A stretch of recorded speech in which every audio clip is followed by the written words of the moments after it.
وشر الأمور محدثاتها وكل محدثة بدعة وكل بدعة ضلالة وكل ضلالة في النار.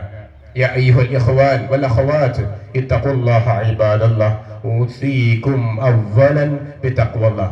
الله أكبر الله أكبر الله أكبر الله أكبر لا إله إلا الله الله أكبر الله أكبر ولله الحمد. الله أكبر الله أكبر الله أكبر لا إله إلا الله الله أكبر الله أكبر ولله الحمد. الله أكبر الله أكبر الله أكبر لا إله إلا الله الله أكبر الله أكبر ولله الحمد. എല്ലാവർക്കും ആദ്യമായി പെരുന്നാൾ ആശംസകൾ. തഖബ്ബൽ അല്ലാഹു മിന്നാ വമിൻകും. ചെറിയ പെരുന്നാളിന്റെ വളരെ സന്തോഷമായ മുഹൂർത്തമായ അമൂല്യമായ സമയത്തിലാണ് നമ്മൾ എല്ലാവരും ഉള്ളത്. ഹാദായമുൽ ജായിസ. ഇത് അല്ലാഹു കൂലി തരുന്ന ദിവസമാണ്, കൂലി നൽകുന്ന ദിവസമാണ്, മലക്കുകളുടെ പ്രാർത്ഥനയുടെ സമയമാണ്. ഈ നേരത്ത് ഓർക്കുവാൻ ഒരുപാട് ചിന്തകളുണ്ട്. ആഘോഷങ്ങളിൽ പലപ്പോഴും പഴയകാല സങ്കടങ്ങൾ, പഴയകാല സന്തോഷങ്ങൾ നാം അയവർക്കാറുണ്ട്. നമുക്ക് ഈ സ്ഥലം തന്നവർ, അവരെ ഓർക്കേണ്ടതുണ്ട്, അവർക്ക് വേണ്ടി പ്രാർത്ഥിക്കേണ്ടതുണ്ട്. അവർക്ക് ഇതിന് പകരമായി അല്ലാഹു ജന്നാത്തുൽ ഫിർദൗസ് കൊടുക്കുമാറാവട്ടെ. അതേപോലെ തന്നെ നമുക്ക് ഓർക്കുവാൻ ഒരുപാട് രോഗികളുണ്ട്, ഒരുപാട് പ്രയാസം അനുഭവിക്കുന്നവരുണ്ട്. നമ്മളിവിടെ നല്ല പുത്തൻ ഉടുപ്പുകളുമായി ഇവിടെ ഇരിക്കുമ്പോൾ വസ്ത്രം ധരിക്കാൻ കഴിയാതെ ഒരുപാട് പ്രയാസപ്പെട്ടുകൊണ്ട് വീടുകൾ ബുൾഡോസറുകളെ കൊണ്ട് തകർക്കപ്പെട്ടുകൊണ്ട് വീടില്ലാതെ റെയിൽവേ സ്റ്റേഷനുകളിൽ വഴിയോരങ്ങളിൽ ഒക്കെ കിടന്നിറങ്ങേണ്ടി വന്ന ഗതികേട് കൊണ്ട് ജീവിക്കുന്നവർ നമ്മുടെ നാട്ടിലുണ്ട്, രാജ്യത്തുണ്ട്, ലോകത്തുണ്ട്, എവിടെയും ജീവിക്കുന്നവരുണ്ട്.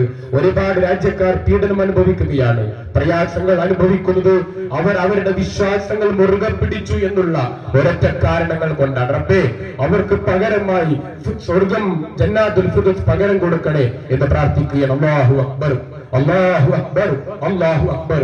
ബാങ്കിലും ഇഖാമത്തിലും മറ്റുള്ള നേരങ്ങളിലും സ്ഥിരമായി നാം കേൾക്കുന്ന വലിയൊരു പദമാണ് അല്ലാഹു അക്ബർ, വലിയൊരു ആശയമാണ് അല്ലാഹു അക്ബർ.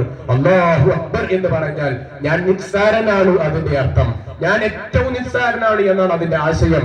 അല്ലാഹുവേ, നീ മാത്രമാണ് വലിയവൻ, അവനവൻ വലിയവനാണ് എന്ന് തോന്നിയപ്പോഴാണ് ലോകത്ത് വർഗീയതയുണ്ടായത്.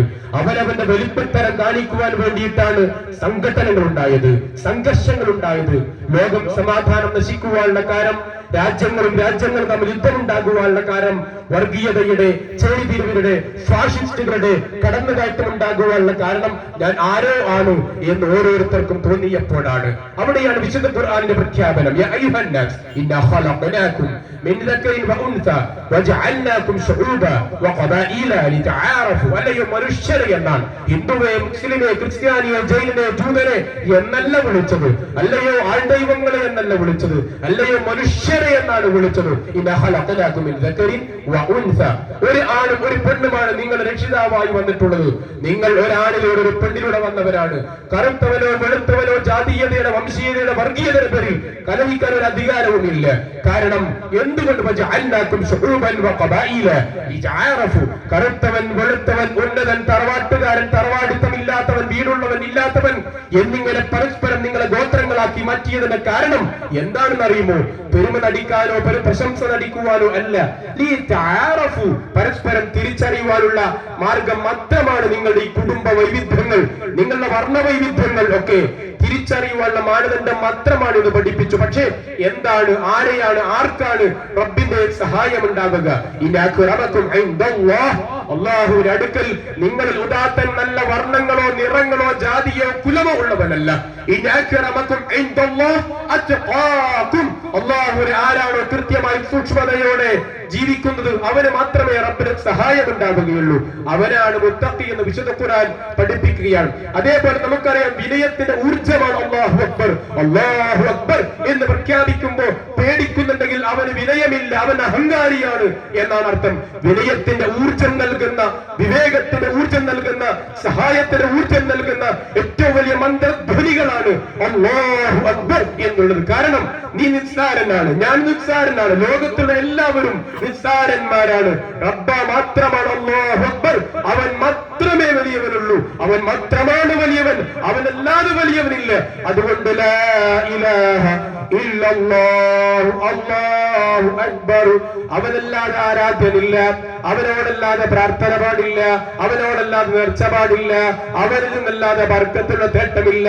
ജാരങ്ങളുടെയോ ദർഗകളുടെയോ മഖാമുകളുടെയോ പൂജകളുടെയോ പൂജപ്പുരകളുടെയോ ആവശ്യമില്ല. കാരണം അല്ലാഹു അഹദ്, അല്ലാഹു അക്ബർ. അവൻ മാത്രമാണ് വലിയവൻ, അവൻ മാത്രമാണ് കേൾക്കുന്നവൻ, അവൻ മാത്രമാണ് എല്ലാം കേൾക്കുന്നവൻ, അവൻ മാത്രമാണ് എല്ലാം അറിയുന്നവൻ.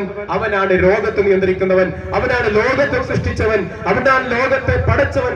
എല്ലാം അവൻ മാത്രമാണ്. ലാ ഇലാഹ ഇല്ലല്ലാഹ്. 11 മക്കൾ മരിക്കുകയും ആ 11 മക്കളുടെയും മയ്യത്ത് കഫൻ ചെയ്യേണ്ടി വന്ന ഒരു രക്ഷിതാവ് നമ്മുടെ നാട്ടിൽ ആരെങ്കിലും ഉണ്ടാവുമോ? നമ്മളാരും ഉണ്ടാവില്ല. അങ്ങനെയുള്ള നബിമാരുടെ കഥകൾ നമുക്ക് കേൾക്കാം. ആ അയ്യൂബ് നബി അലൈഹിസ്സലാം, അദ്ദേഹം എല്ലാവരെയും ഉപേക്ഷിക്കേണ്ടി വന്നു. മക്കളില്ല, ഭാര്യ പോയി, അവസാനം സ്വന്തം ഭാര്യ പോലും ഒഴിവാക്കുന്ന ഒരു ഘട്ടം അയ്യൂബ് നബി അലൈഹിസ്സലാമിനുണ്ടായി. ചരിത്രം വിശദീകരിക്കേണ്ടതില്ല. ആ അയ്യൂബ് നബി അലൈഹിസ്സലാം പോലും പ്രാർത്ഥിച്ചത് ആരോടായിരുന്നു? അല്ലാഹുവോട് മാത്രമാണ്. എന്തുകൊണ്ട് എന്ന ചോദ്യത്തിന് ഉത്തരം അല്ലാഹു അക്ബർ, അല്ലാഹു അക്ബർ, അല്ലാഹു അക്ബർ. രോഗം നൽകാൻ കഴിവുള്ളവൻ റബ്ബ് മാത്രമാണ്. ആ രോഗത്തിന് ശിഫ നൽകാൻ കഴിവുള്ളവൻ റബ്ബ് മാത്രമാണ്. അതുകൊണ്ട് അല്ലാഹു അക്ബർ, ലാ ഇലാഹ ഇല്ലല്ലാഹു, അല്ലാഹു അക്ബർ. ആ റബ്ബിനെ മാത്രമേ ആരാധിക്കുവാൻ പാടുള്ളൂ. ഇത് ലോകത്തോട് പ്രഖ്യാപിക്കേണ്ടതുണ്ട്. ലാ ഇലാഹ ഇല്ലല്ലാഹ് പ്രഖ്യാപിച്ചാൽ മറ്റു തിന്മകൾ ഓരോന്നോരോന്നായി ഉന്മൂലനം ചെയ്യാൻ